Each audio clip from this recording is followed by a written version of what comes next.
berganti, teknologi melesat cepat. Sementara di ruang-ruang kelas Indonesia, guru masih berdiri sebagai penjaga masa depan. Namun di balik kata pahlawan tanpa tanda jasa, ada realitas yang jarang disorot, kesejahteraan yang tertinggal, dan tantangan yang kian kompleks. Di tahun ini jutaan guru masih berjuang dengan status honorer. Gaji ratusan ribu hingga 1 juta rupiah per bulan belum sebanding dengan tanggung jawab mencerdaskan generasi bangsa. Program sertifikasi dan tunjangan memang ada, namun belum menjangkau semua.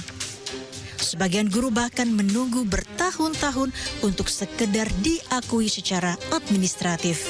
Satu tuntutan utama hari ini ingin ketemu dengan Pak Presiden, tetapi beliau tidak hadir. Tuntutannya cuma satu, kita ingin guru-guru madrasah swasta yang sudah mengabdi puluhan tahun di negeri ini itu bisa diangkat di P3-kan. Jadi ketika sekolah-sekolah swasta di Indonesia, negeri di P3-kan yang honorer, maka guru madrasah swasta mestinya juga punya hak yang sama dan bisa diangkat melalui afirmasi P3K.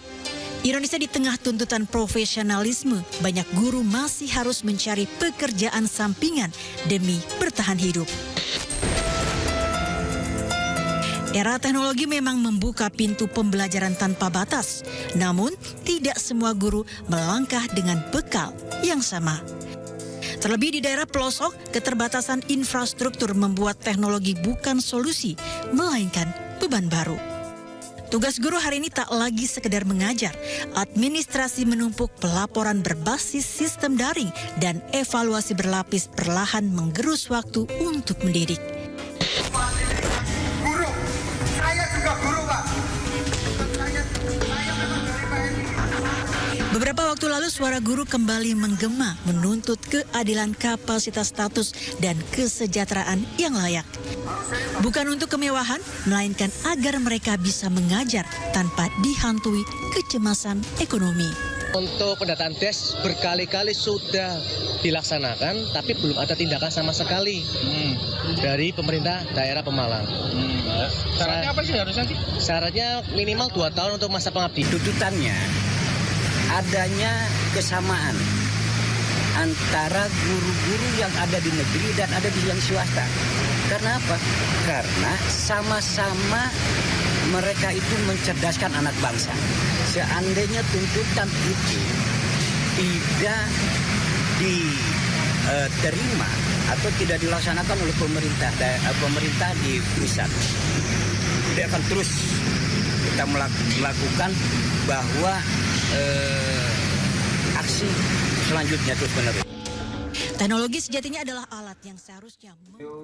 Ya, ini bagian dari refleksi kita. Betul banget. Nah, kan kita juga menggunakan the future now. The future now itu kan artinya apa yang akan kita tatap pada masa depan, itu harus kita bangun dari sekarang. Yap. Nah, itu yang harusnya kita melihat refleksi. Nah, di sepanjang tahun 2025 kemarin, karena ini kan, kenapa saya katakan kemarin kan, ini udah hari terakhir. Sudah menjelang nih ya, mau menyongsong tahun baru. Berapa jam lagi gitu iya ya. kan, ya sekitar 1,5 jam lagi. Ya. Nah, kalau kita lihat dari tayangan tadi, aduh, memang sangat miris sekali ya. Dan Miris itu banget. harusnya menjadi perbaikan. Harus ada perbaikan bagi nasib guru Betul. untuk kedepannya. Betul banget, karena kan memang juga guru ini kan adalah yang mencetak generasi bangsa. Betul.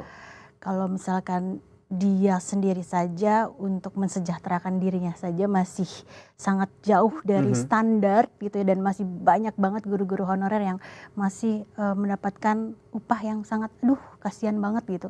Nah, itu seharusnya sih memang pemerintah tuh benar-benar harus lebih fokus lagi deh, merata semua. Apalagi guru-guru yang punya sertifikasi itu tuh masih banyak loh, masih yang belum memiliki sertifikasi. Yang belum memiliki sertifikasi itu masih sekitar 48% gitu. Nah, sementara di sejumlah daerah sertifikasi ini digunakan sebagai tunjangan kinerja untuk mendapatkan tunjangan. Betul. Kalau tidak mendapatkan sertifikasi, artinya guru tersebut tidak mendapatkan tunjangan itu. Iya, itu dia. artinya Ya, ya ini yang harus diperbaiki. Dan betul. jangan untuk mendapatkan sertifikasi ini, guru-guru harus mengeluarkan biaya sampai jutaan rupiah. Karena sempat beredar kan belakangan untuk mengurus sertifikasi saja, kenapa guru-guru ini tidak mau? Karena mereka tidak memiliki biaya untuk mengikuti ujian mendapatkan sertifikasi itu. Ya, Itu harusnya itu juga diberikan masalah. privilege. Nah, ya. Apalagi kita Setuju. memiliki target 2045 adalah generasi emasnya Emas. kita. Nah, itu dia yang harus memang benar-benar ya diperbaiki. Diperbaiki, betul. Nah, mungkin kalau seandainya dari Feby sendiri melihat apa yang terjadi di 2025 pada diri Feby dan mungkin ke depan, Mm-mm. Kalau bagaimana? kalau kalau melihat di 2025 dan 2026, kalau 2025 ya memang harus tetap bersyukur ya. Dan perbaikan-perbaikan apa pasti ya harus, kalau aku pribadi sih lebih kepada nggak cuma secara profesional di kantor, tapi juga bisa utuh di rumah sama teman anak-anak, karena kan itu juga poin penting sih. Karena sebagai ibu juga ya itu sangat buat aku ya pribadi gitu. Mungkin semua ibu di seluruh Indonesia gitu juga pasti waktu untuk bersama anak-anak gitu. Dan waktunya untuk Feby ini ya Sobat Sindo ya, selain di kantor, harus menjadi seorang ibu di rumah, ibu bagi anak-anak, istri bagi suaminya, juga masih sempat loh untuk belajar-belajar, masih ikut pendidikan sekolah gitu loh. Oh iya, kalau itu sih, kalau pendidikan sih menurut aku ya nggak mengenal batas sih ya. Ya. Dan itu juga bisa menjadi contoh buat anak-anak di rumah bahwa ini loh mama meskipun udah segini umurnya tapi masih tetap Berumur berapa sih? ya. Oh, Oh. gitu sih. Jadi kalau untuk refleksi pasti sih setiap tahun tuh udah percaya apa enggak aku pasti selalu menulis. Oh, ya, oke. 2026 tuh apa yang mau harus aku capai. Proyeksinya. Nah, Jadi setiap tahun tuh selalu. Selalu, Tahun yang selalu. akan dihadapi itu Selalu. apa proyeksi, target-target yang akan dicapai. itu rahasia sih. Maksudnya Betul, betul. pasti Karena aku itu cukup menjadi catatan diri kita, betul, penyemangat diri betul. kita. Apakah kita bisa mencapai itu? Nah, dan aku setiap tahun itu dari misalnya 10 item, oh ada beberapa yang bisa Ya. tercapai. Nah, Mm-mm. kalau ya mungkin para guru tadi itu juga harus bisa memiliki banyak. Saya yakin, aku yakin, para guru ini juga punya mimpi Betul. di tahun-tahun ke depan. Tapi bagaimana untuk mewujudkan mimpi kalau kesejahteraannya tidak terpenuhi? Betul.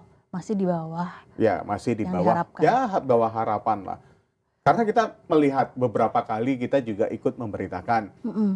guru untuk mendapatkan penghasilan tambahan, untuk meningkatkan, ya supaya dapurnya tetap berasap, dia harus mengajar anak-anak di luar jam sekolah, Iya, betul. mencari tambahan. Dan untuk mencapai mengajar di luar di jam tugasnya, pekerjaan sehari-harinya, harus menempuh dengan jalan kaki sekian kilo, apalagi itu di daerah terpencil. Iya, di daerah-daerah pelosok. Ya, daerah banyak kan, pelosok. Nah, itu yang paling sering kita lihat dan kita gambarkan dan kita informasikan ya kepada Sobat Sindo yang melalui di Sindo News TV. betul. Itu yang memang harus menjadi perhatian kita semua. Betul banget.